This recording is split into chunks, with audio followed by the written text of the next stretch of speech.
коли була депортація, це 18 травня 44-го, в цей момент моя бабуся вона була в іншому місці, ніж вся родина.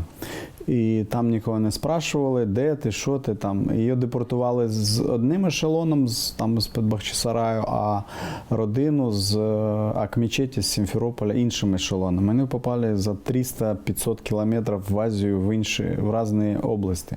Людей бросили так в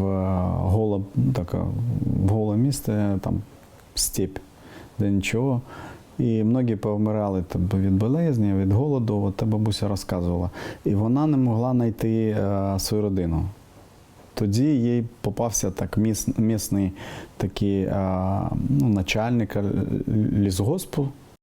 І він їй казав, я твою родину знайду, але таке умова буде. Ти за мене замуж вийдеш. І він надав можливість сіяти між рядов там в кукурудзі, десь якісь там культури, да, щоб вони з голоду не вмерли.